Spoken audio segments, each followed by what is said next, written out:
ಜಾಪಾನ್ನ ದೇವಸ್ಥಾನದಲ್ಲಿರೋ ಒಂದು ಜೀವಂತ ಬೊಂಬೆ ಅಂತ ಏನಕ್ಕೆ ಹೇಳ್ತಾ ಇದ್ದೀನಿ ಅಂದರೆ, ಆ ಬೊಂಬೆಯ ಕೂದಲು ಬೆಳೆಯುತ್ತೆ ಮತ್ತೆ ವರ್ಷಕ್ಕೊಂದ್ಸಲ ಅಲ್ಲಿರೋ ಜನರು ಆ ಬೊಂಬೆನ ಕಟಿಂಗ್ ಮಾಡ್ತಾರೆ. ಈಗೀಗ ಕೇಳ್ಪಡ್ತಾ ಇದೆ ಆ ಬೊಂಬೆಯ ಬಾಯಿ ಆಟೋಮೆಟಿಕ್ ಆಗಿ ಓಪನ್ ಆಗ್ತಾ ಬರ್ತಾ ಇದೆ ಮತ್ತೆ ಬಾಯಿ ಒಳಗಡೆ ಇರೋ ಹಲ್ಲುಗಳು ಸಹ ಕಾಣಿಸ್ತಾ ಇದೆ ಅಂತ. ಈ ಬೊಂಬೆ ಅಂತಿಂತ ಬೊಂಬೆ ಅಲ್ಲ. 20 ವರ್ಷ ಒಂದು ಫ್ಯಾಮಿಲಿಗೆ ಯಾವ ಮಟ್ಟಕ್ಕೆ ಹೆದರಿಸಿರುತ್ತೆ ಅಂದ್ರೆ ಮುಂದೆ ಹೋಗ್ತಾ ಹೋಗ್ತಾ ಕಥೆಯಲ್ಲಿ ಹೇಳ್ತೀನಿ. ಇವತ್ತಿನ ಈ ಕಥೆ ಅಂದ್ರೆ ಈ ರಿಯಲ್ ಮಿಸ್ಟೀರಿಯಸ್ ಕಥೆ ತುಂಬಾ ಇಂಟ್ರೆಸ್ಟ್ ಆಗಿದೆ. ವಿಡಿಯೋನ ಒಂಚೂರು ಸ್ಕಿಪ್ ಮಾಡದೆ ಪೂರ್ತಿ ಕುತ್ಕೊಂಡು ನೋಡಿ. ಸುಮಾರು 1918 ಜಾಪಾನ್ನ ಸಪೋರೋ ಎಂಬ ಊರಲ್ಲಿ ಒಂದು ಎಕ್ಸಿಬಿಷನ್ ನಡೀತಾ ಇರುತ್ತೆ. ಅಲ್ಲಿ 17 ವರ್ಷದ ಹುಡುಗ ಎಕ್ಸಿಬಿಷನ್ನ ರೌಂಡ್ ಹೊಡಿತಾ ಇರ್ತಾನೆ. ಅವನ ಹೆಸರು ಇಕಿಚಿ ಅಂತ. ಇಕಿಚಿ ತನ್ನ ತಂಗಿ ಬರ್ತಡೆಗೆ ಗಿಫ್ಟ್ ಮಾಡ್ಬೇಕಂತ ಬೊಂಬೆನ ಆ ಎಕ್ಸಿಬಿಷನ್ ನಲ್ಲಿ ಹುಡುಕ್ತಾ ಇರ್ತಾನೆ. ಇವನು ಇಡೀ ಎಕ್ಸಿಬಿಷನ್ ನ 5 ರೌಂಡ್ ಹೊಡಿತಾನೆ. ಆದ್ರೆ ಇವನ್ಗೆ ಸ್ಯಾಟಿಸ್ಫೈ ಆಗೋ ತರ ಯಾವುದೇ ಬೊಂಬೆ ಸಿಗ್ತಾ ಇರಲ್ಲ. ಇವನು ಆ ಎಕ್ಸಿಬಿಷನ್ ಇಂದ ಹೊರಗೆ ಬರಬೇಕು ಅಂದ್ರೆ ಅಲ್ಲಿಂದ ಎಕ್ಸಿಟ್ ಆಗಬೇಕು. ಇವನ್ ಕಣ್ಣು ಒಂದು ಗಾಜಿನ ಪೆಟ್ಟಿಗೆ ಮೇಲೆ ಬೀಳುತ್ತೆ. ಆ ಗಾಜಿನ ಪೆಟ್ಟಿಗೆ ಒಳಗಡೆ ಒಂದು ಸುಂದರವಾದ ಬೊಂಬೆನ ಮಡಗಿರ್ತಾರೆ. ಅದು ನೋಡಕ್ಕೆ ಎಷ್ಟೊಂದು ರಿಯಲಿಸ್ಟಿಕ್ ಆಗಿರುತ್ತೆ ಅಂದ್ರೆ ಅದಕ್ಕೆ ರಿಯಲ್ ಕೂದಲು ಮತ್ತೆ ಬಟ್ಟೆನ ಹಾಕಿರ್ತಾರೆ. ಆ ಬೊಂಬೆ ತುಂಬಾ ಸುಂದರವಾಗಿ ಕಾಣಿಸ್ತಾ ಇರುತ್ತೆ. ದೂರದಿಂದ ನೋಡಿದ್ರೆ ಅದ್ರೊಳಗಡೆ ಬೊಂಬೆ ಇದೆಯೋ ಅಥವಾ ಯಾವುದೋ ಪುಟ್ಟ ಮಗುನ ಕೂರಿಸಿದಾರೋ ಅಂತ ಗೊತ್ತೇ ಆಗಲ್ಲ. ಅಷ್ಟೊಂದು ರಿಯಲಿಸ್ಟಿಕ್ ಆಗಿ ಆ ಗೊಂಬೆನ ನಿರ್ಮಿಸಿರ್ತಾರೆ. ಆ ಬೊಂಬೆಯ ಹೆಸರು ಏನಂದ್ರೆ ಇಚಿ ಮಾತ್ಸು ಡಾಲ್ ಅಂತ. ಈ ಬೊಂಬೆನ ಇವನು ನೋಡಿದ ತಕ್ಷಣ ಈ ಬೊಂಬೆನೇ ನನ್ನ ತಂಗಿಗೆ ಪರ್ಫೆಕ್ಟ್ ಆದ ಗಿಫ್ಟ್ ಅಂತ ಈ ಬೊಂಬೆನ ಇವನು ತಗೊಂಡು ಮನೆಗೆ ಹೋಗ್ತಾನೆ. ಈ ಬೊಂಬೆನ ಮನೆಗೆ ತಗೊಂಡು ಹೋದ್ಮೇಲೆ ಈ ಕಥೆಯ ಶುರು. ಅಂದ್ರೆ ಇಲ್ಲಿಂದಾನೆ ಈ ಭಯಾನಕ ಘಟನೆ ಶುರು ಆಗೋದು. ಇವನು ಇವನ್ ತಂಗಿಗೆ ತಗೊಂಡೋಗಿ ಈ ಬರ್ತ್ಡೇ ಗಿಫ್ಟ್ನ ಕೊಡ್ತಾನೆ. ಇವಳ ತಂಗಿ ತುಂಬಾ ಖುಷಿಯಾಗಿ ಕುಣಿತಾಳೆ ಮತ್ತೆ ಆ ಬೊಂಬೆ ಜೊತೆ ಎಷ್ಟೊಂದು ಅಡಿಕ್ಟ್ ಆಗಿಬಿಡ್ತಾಳೆ ಅಂದ್ರೆ ಆ ಬೊಂಬೆ ಜೊತೆನೆ ಮಲಗೋದು, ಎದ್ದೊಳೋದು, ಆ ಬೊಂಬೆಗೆ ಸ್ನಾನ ಮಾಡಿಸೋದು, ಆ ಬೊಂಬೆಯ ಪುಟ್ಟ ಪುಟ್ಟ ಕೂದಲುನ ರೆಡಿ ಮಾಡೋದು ಮತ್ತೆ ಆ ಬೊಂಬೆನ ದಿಸ ಬಟ್ಟೆ ಚೇಂಜ್ ಮಾಡೋದು, ಇದನ್ನ ಮಾಡ್ತಾ ಇರ್ತಾಳೆ. ಇವಳು ಒಂಥರ ಆ ಬೊಂಬೆಗೆ ಅಡಿಕ್ಟ್ ಆಗಿಬಿಟ್ಟಿರ್ತಾಳೆ. ಇವಳು ಎಷ್ಟೊಂದು ಅಡಿಕ್ಟ್ ಆಗಿರ್ತಾಳೆ ಅಂದ್ರೆ ಆ ಬೊಂಬೆನ ಯಾರಾದರೂ ಇವಳ ಕೈಯಿಂದ ಕಿತ್ಕೊಂಡ್ರೆ ಸಾಕು, ಅಲ್ಲಿಂದ ಅಳೋದು ಸ್ಟಾರ್ಟ್ ಮಾಡಿದ್ರೆ ಆ ಬೊಂಬೆನ ತಿರುಗಿ ಅವಳ ಕೈಗೆ ಕೊಡೋ ಗಂಟ ಇವಳು ಅಳೋದನ್ನ ಮಾತ್ರ ನಿಲ್ಲಿಸ್ತಾ ಇರಲ್ಲ. ಅಷ್ಟೊಂದು ಆ ಬೊಂಬೆಗೆ ಇವಳು ಅಡಿಕ್ಟ್ ಆಗಿಬಿಟ್ಟಿರ್ತಾಳೆ. ಇದನ್ನ ನೋಡಿ ಇಕಿಚಿಗೆ ಒಂಥರ ಪ್ರೌಡ್ ಫೀಲ್ ಆಗುತ್ತೆ. ನಾನು ತಂದ್ಕೊಟ್ಟಿದ್ದು ನನ್ನ ತಂಗಿಗೆ ತುಂಬಾ ಇಷ್ಟ ಆಗಿದೆ ಅಂತ ಅವನು ಅನ್ಕೋತಾನೆ. ಆದ್ರೆ ಇವ್ರಿಗೆ ಗೊತ್ತಿಲ್ಲ ಆ ಡಾಲು ಮುಂದೆ ಹೋಗಿ ಇವ್ರಿಗೆ ತುಂಬಾ ದೊಡ್ಡ ಸಂಕಟ ಆಗಿ ತಿರುಗುತ್ತೆ ಅಂತ. ಇದಾದ್ಮೇಲೆ ಆ ಡಾಲ್ಗೆ ಹೆಸರು ಮಡಗ್ತಾರೆ, ಉಕಿಕೋ ಡಾಲ್ ಅಂತ. ಏನಕ್ಕಂದ್ರೆ ಆ ಇಕಿಚಿ ತಂಗಿ ಹೆಸರು ಸಹ ಉಕಿಕೋ ಅಂತ. ಅದಕ್ಕೆ ಆ ಡಾಲ್ಗೆ ಉಕಿಕೋ ಅಂತ ಮಡಗ್ತಾರೆ.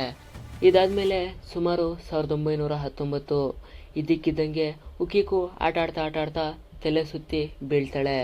ಒಳಗಡೆ ಕರ್ಕೊಂಡು ಬಂದು ಮಲಗಿಸಿದ್ರೆ ಇವಳಿಗೆ ತುಂಬಾ ಜ್ವರ ಮತ್ತೆ ಕೆಮ್ಮಲು ಸ್ಟಾರ್ಟ್ ಆಗುತ್ತೆ ಮತ್ತೆ ಉಸಿರಾಡೋಕ್ಕೂ ಸಹ ತುಂಬಾ ಪ್ರಾಬ್ಲಮ್ ಆಗ್ತಾ ಇರುತ್ತೆ. ಇವಳಿಗೆ ಯಾವ ಡಾಕ್ಟರ್ ಹತ್ರ ತೋರಿಸಿದ್ರು ಸಹ ಇವಳ ಕಾಯಿಲೆ ಮಾತ್ರ ಕಮ್ಮಿ ಆಗ್ತಾ ಇರಲ್ಲ. ಗಂಟೆಗೆ ಈ ಕಾಯಿಲೆ ಹೆಚ್ಚಾಗ್ತಾನೆ ಇರುತ್ತೆ. ಹೆಚ್ಚಾಗ್ತಾ ಇವಳು ಇದ್ದಕ್ಕಿದ್ದಂಗೆ ಒಂದ್ ದಿವಸ ಆ ಕಾಯಿಲೆಗೆ ಬಲಿಯಾಗ್ತಾಳೆ. ಆದ್ರೆ ಇವಳು ಸಾಯೋ ಟೈಮಲ್ಲಿ ಆ ಉಕಿಕೋ ಡಾಲ್ನ ತುಂಬಾ ಗಟ್ಟಿಯಾಗಿ ತಪ್ಕೊಂಡು ಸತ್ತಿರ್ತಾಳೆ. ಆ ಟೈಮಲ್ಲೂ ಸಹ ಆ ಡಾಲ್ನ ಅವಳು ಬಿಟ್ಟಿರಲ್ಲ. ಒಂದು ಪುಟ್ಟ ಮಗು, ಅವಳಿಗೆ ಆ ಬೊಂಬೆನೆ ಪ್ರಪಂಚವಾಗಿತ್ತು. ಆದ್ರೆ ಅವಳು ಒಂದು ಕಾಯಿಲೆಗೆ ಬಲಿಯಾಗಿ ತೀರೋದ್ಲು. ಇವ್ರ ಫ್ಯಾಮಿಲಿ ಅಳ್ತಾ ಒಂದು ನಿರ್ಧಾರಕ್ಕೆ ಬರ್ತಾರೆ, ಈ ಬೊಂಬೆನ ಆ ಉಕಿಕೋ ಜೊತೆನೆ ಹೂತಾಗ್ಬಿಡದ ಅಂತ. ಆದ್ರೆ ಕೆಲವು ಶಾಸ್ತ್ರ ಮತ್ತೆ ಕಾರಣಗಳಿಂದ ಆ ಬೊಂಬೆನ ಹೂತಾಕಕ್ಕೆ ಅಲ್ಲಿಯ ಜನರು ಕೊಡಲ್ಲ.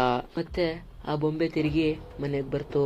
ಆದ್ರೆ ಅವರು ಯಾವ ಕೆಲಸ ಮಾಡಬಾರ್ದಿತ್ತೋ ಆ ಕೆಲಸನ ಮಾಡ್ತಾರೆ.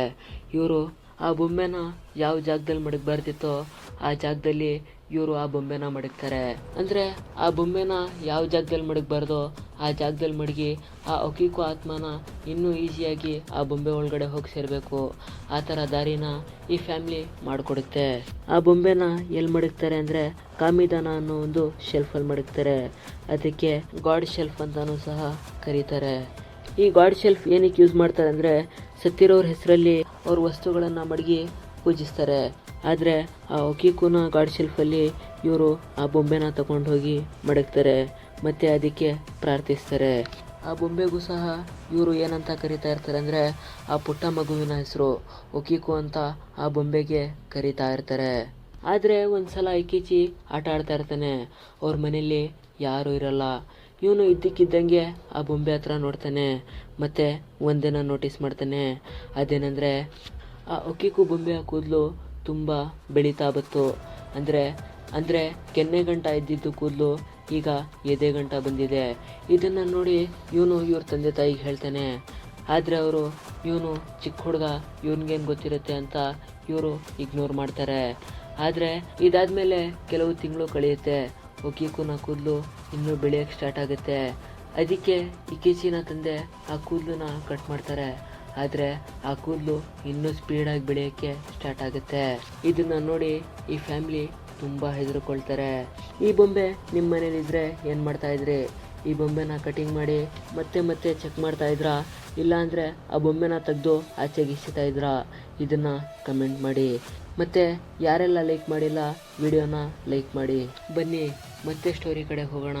ಇದೆಲ್ಲ ಅಬ್ಸರ್ವ್ ಮಾಡಿದ ಮೇಲೆ ಆ ಫ್ಯಾಮಿಲಿ ರಾತ್ರಿ ಮಲಗ್ತಾನೆ ಇರಲಿಲ್ಲ. ಆ ಥರ ಈ ಬೊಂಬೆ ಅವ್ರಿಗೆ ಕಾಡ್ತಾ ಇತ್ತು. ಇವರು ಮಲಗಿದ್ರೆ ಸಾಕು, ಇವ್ರ ಮೈ ಮೇಲೆಲ್ಲ ಒಂಥರ ಕೂದಲು ಬೆಳ್ದಂಗೆ ಕಾಣಿಸ್ತಾ ಇತ್ತು. ಆ ಬೊಂಬೆಯ ಕೂದಲು ಬೆಳೆದು ಇವ್ರಿಗೆ ಸುತ್ತಿ ಸಾಯಿಸೋ ಥರ ಕನಸೆಲ್ಲ ಬೀಳ್ತಾ ಇತ್ತು. ಆ ಬೊಂಬೆಯ ಕೂದಲು ಬಳ್ಳಿಯಾಗಿಬಿಟ್ಟಿದೆ, ಇವ್ರ ಕತ್ನ ಇಸಿಗ್ತಾ ಇದೆ, ಆ ಥರ ಎಲ್ಲ ಕನಸು ಇವ್ರಿಗೆ ಬೀಳ್ತಾ ಇತ್ತು. ಇವರು ಈ ಥರ ಕೆಟ್ಟ ಕನಸುಗಳನ್ನ ನೋಡಿ ರಾತ್ರಿ ಮಲಗ್ತಾನೆ ಇರಲಿಲ್ಲ. ಅಷ್ಟೊಂದು ಭಯಾನಕ ಕನಸುಗಳು ಇವ್ರಿಗೆ ಬೀಳ್ತಾ ಇತ್ತು. ಅಂದರೆ ಇವ್ರಿಗೆ ಇನ್ನೂ ಕೆಲವು ಸಿಂಪ್ಟಮ್ಸ್ಗಳು ಕಾಣಿಸ್ತಾ ಇತ್ತು. ಆ ಬೊಂಬೆ ಆಟೋಮೆಟಿಕ್ಕಾಗಿ ಮನೇಲಿ ತಿರುಗಾಡೋದು, ಮನೆಯ ಬಾಗಿಲು ಇದ್ದಕ್ಕಿದ್ದಂಗೆ ಯಾರೋ ತಟ್ಟೋದು, ಮತ್ತು ಮನೇಲಿರೋ ದೀಪ ಆಟೋಮೆಟಿಕ್ಕಾಗಿ ಆರಿ ಉರಿಯೋದು, ಈ ಥರ ಇನ್ನೂ ಕೆಲವು ಸಿಂಪ್ಟಮ್ಸ್ಗಳು ಇವ್ರಿಗೆ ಕಾಣಿಸ್ತಾ ಇರುತ್ತೆ. ಒಂದು ಸಲ ಏನಾಗುತ್ತೆ ಅಂದರೆ ಇವ್ರ ಮನೆ ಮೇಲೆ ಯಾವುದೋ ಚಿಕ್ಕ ಮಗು ಅಳೋ ಥರ ಸೌಂಡ್ ಕೇಳಿಸುತ್ತೆ. ಈ ಅಳ್ತಾ ಇರೋ ಸೌಂಡ್ನ ಕೇಳಿ ಕಿಮಿಚಿನ ತಂದೆ ಕಣ್ಣು ಓಪನ್ ಮಾಡಿದ ತಕ್ಷಣ ಆ ಬೊಂಬೆ ಇವ್ರ ಮುಂದೆ ನಿಂತ್ಕೊಂಡು ಅಳ್ತಾ ಇರುತ್ತೆ. ಪಕ್ಕದ ರೂಮಲ್ಲಿ ಮಡಗಿರೋ ಬೊಂಬೆ ಇದ್ದಕ್ಕಿದ್ದಾಗೆ ಇವ್ರ ಕಣ್ಮುಂದೆ ಬಂದು ನಿಂತಿದೆ ಅಂದರೆ ಯಾವ ಮಟ್ಟಿಗೆ ಅವರು ಹೆದರ್ಕೊಂಡಿರ್ಬೋದು ನೀವೇ ಒಂದು ಸಲ ಯೋಚಿಸಿ. ಈ ಬೊಂಬೆನ ಯಾರೋ ಆ ರೂಮಲ್ಲಿ ಮಡಗಿದ್ರಾ, ಇಲ್ಲ ಅಂದರೆ ಯಾರೋ ತಮಾಷೆಗೆ ಆ ಬೊಂಬೆನ ಅಲ್ಲಿ ನಿಲ್ಲಿಸಿದ್ರ? ಇದು ಯಾರಿಗೂ ಗೊತ್ತಿಲ್ಲ. ಯಾಕಂದರೆ ಇದು ಯಾರಿಗೂ ಗೊತ್ತಿಲ್ಲ ಮತ್ತು ಇದಕ್ಕೆ 100% ಗ್ಯಾರಂಟಿನೂ ಸಹ ಇಲ್ಲ. ಈ ಘಟನೆ ನಡೆದ ಮೇಲೆ ಈ ಫ್ಯಾಮಿಲಿಗೆ ಒಂದನ್ಸುತ್ತೆ, ಈ ಒಕಿಕೋ ಆತ್ಮ ಈ ಬೊಂಬೆ ಒಳಗಡೆ ಇದೆ, ಅದು ನಮ್ಮನ್ನ ಬಂದು ಕಾಡ್ತಾ ಇದೆ ಅಂತ.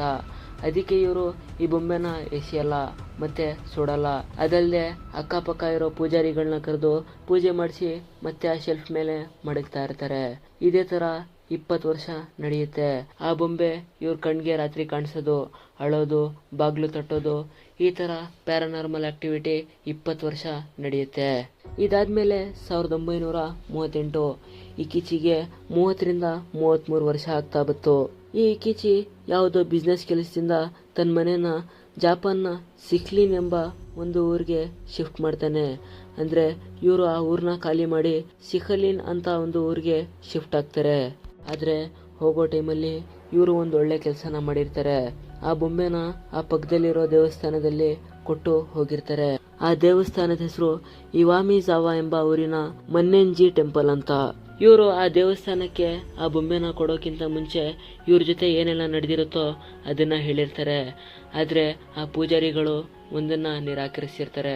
ನಾವು ಈ ಬೊಂಬೆಗೆ ಪೂಜಿಸ್ತೀವಿ, ಆದರೆ ನಾವು ಯಾವುದೇ ಸೆಲೂನವರಲ್ಲ, ಆ ಬೊಂಬೆಗೆ ನಾವು ಯಾವುದೇ ಕಾರಣಕ್ಕೂ ಕಟಿಂಗ್ನ ಮಾಡಲ್ಲ ಅಂತ ಹೇಳಿರ್ತಾರೆ.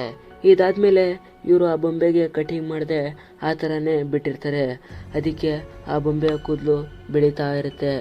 ಇದ್ದಕ್ಕಿದ್ದಂಗೆ ಒಂದು ದಿವಸ ರಾತ್ರಿ ಆ ದೇವಸ್ಥಾನದ ಒಬ್ಬ ಮುಖ್ಯಸ್ಥ ಪೂಜಾರಿಗೆ ಒಂದು ಕನಸು ಬೀಳುತ್ತೆ. ಆ ಒಕಿಕೋ ಆ ಪೂಜಾರಿಯ ಕನಸಲ್ಲಿ ಬಂದು ನನ್ನ ಕೂದಲನ್ನ ಕಟ್ ಮಾಡಿ ಅಂತ ಅಳ್ತಾ ಹೇಳ್ತಾ ಇರೋದು. ಈ ಕನಸು ಆ ಪೂಜಾರಿಗೆ ಬೀಳುತ್ತೆ. ಈ ಒಂದು ಕೆಟ್ಟ ಕನಸನ್ನ ನೋಡಿದ ತಕ್ಷಣ ಆ ಪೂಜಾರಿ ಹೆದರ್ಕೊಂಡು ಕೂತ್ಕೊಬಿಡ್ತಾನೆ. ಮತ್ತೆ ಮಾರನೇ ದಿವಸ ಆ ಬೊಂಬೆಯ ಕೂದಲನ್ನ ಕಟ್ ಮಾಡ್ತಾನೆ. ಇದೇ ಥರ ಎಲ್ಲ ವರ್ಷನೂ ಸಹ ಈ ಬೊಂಬೆಯ ಕೂದಲನ್ನ ಕಟ್ ಮಾಡಲಾಗುತ್ತೆ. ಆದರೆ ಆಶ್ಚರ್ಯ ಏನಂದರೆ ಆ ಬೊಂಬೆ ಆ ದೇವಸ್ಥಾನಕ್ಕೆ ಬರೋ ಭಕ್ತರಿಗೆ ಯಾವುದೇ ಥರ ಕಾಟ ಕೊಟ್ಟಿರಲ್ಲ. ವರ್ಷಕ್ಕೊಂದ್ಸಲ ಕೂದಲನ್ನ ಕಟ್ ಮಾಡಿಸ್ಕೊಳ್ಳುತ್ತೆ. ಆ ಬೊಂಬೆ ಆ ಬಾಕ್ಸಲ್ಲಿ ಆರಾಮಾಗಿರುತ್ತೆ ಅಷ್ಟೇ. ಇವತ್ತಿನ ಈ ಕಥೆ ಮುಗೀತು. ಮತ್ತೊಂದು ಮಿಸ್ಟೀರಿಯಸ್ ಕಥೆನ ನಿಮ್ಮ ಮುಂದೆ ತರ್ತೀನಿ. ಅಲ್ಗಂಟ ಶುಭರಾತ್ರಿ. ಇಂತಿ ನಿಮ್ಮ ಭೂತ.